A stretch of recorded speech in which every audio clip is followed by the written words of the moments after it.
doesn't do any good. It's like, what is that old expression that jealousy is, it's a poison that does the opposite of its intended?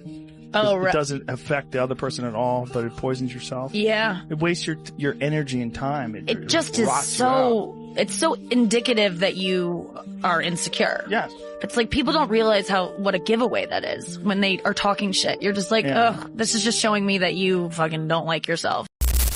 Jealousy. It's probably the most dangerous human emotion. Not because it makes noise, but precisely because it hides in the quiet corners of your mind. It's a feeling that doesn't strike violently like anger, nor does it exhaust you directly like fear. It creeps in silently, like a shadow that changes the way you see the world, others, and most of all yourself. Today, I want you to understand jealousy not as a shameful weakness, but as a mirror, a message, a truth few dare to face. We're going deep into its psychology, philosophy, and the thoughts of great minds who tried to understand this silent poison that can destroy an entire life. Jealousy always appears when there's a gap between the person you are and the person you believe you should already be. It's not just I want what they have. It's much deeper. It's I should already be where they are. Jealousy is a wound in your identity. When you see someone succeed, your brain doesn't just say, they succeeded. It says, I'm behind.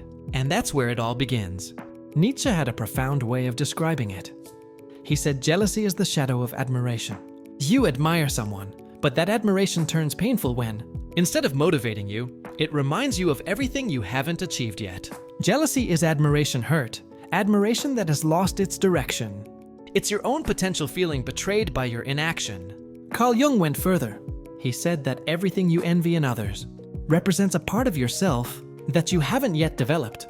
In other words, when you are jealous of someone, you are not really looking at them. You are looking at the version of yourself you have not dared to embrace. Your jealousy speaks about you, your abilities, your deepest desires, and the person you truly want to become. Then there's Seneca, the Stoic, who said, "We suffer more often in imagination than in reality." That perfectly describes jealousy. You suffer from mental images you create yourself. You compare your inner journey to someone else's outward appearance. You compare your chapter 1 to someone else's chapter 20. And the more you compare, the less you progress. In the Republic, Plato explained that the soul becomes corrupted when it lives focused on the outside, rather than its own inner construction. Jealousy is exactly that, the triumph of the external gaze over your inner growth. It's not the other person who hurts you, it's your perspective on them.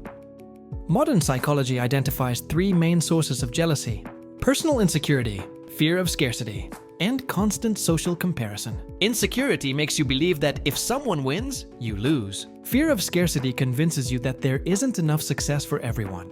And comparison makes you forget that everyone lives a different story, at a different pace. You see the final result of others, but never their invisible struggles.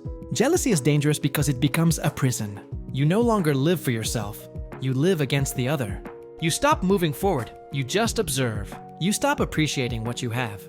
You only notice what you lack. And all this distances you from your own path.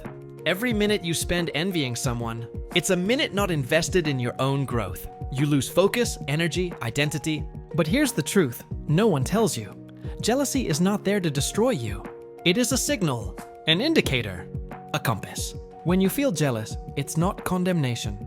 It's revelation. It shows exactly where you want to go, what you want to achieve, the part of yourself that is calling to awaken. Jealousy becomes dangerous when you listen to it as a complaint, but it becomes powerful when you listen to it as guidance. The first step is to acknowledge it without shame. You are human. Instead of saying, I shouldn't feel this, ask, what is this jealousy trying to show me? Maybe life is revealing what you truly want, what inspires you, what calls you. Then transform that feeling into fuel. Someone has what you want? Good, that means it's possible. Their success is not a threat. It's proof. Remember, Jung, what you envy in others is your own potential knocking at the door. Don't push it away. Use it. Grow. Move forward. Jealousy is not there to crush you. It is there to point you toward the version of yourself you are ready to become. So the real question isn't, why am I jealous? The real question is, what does this feeling reveal about the person I am meant to become? And that changes everything.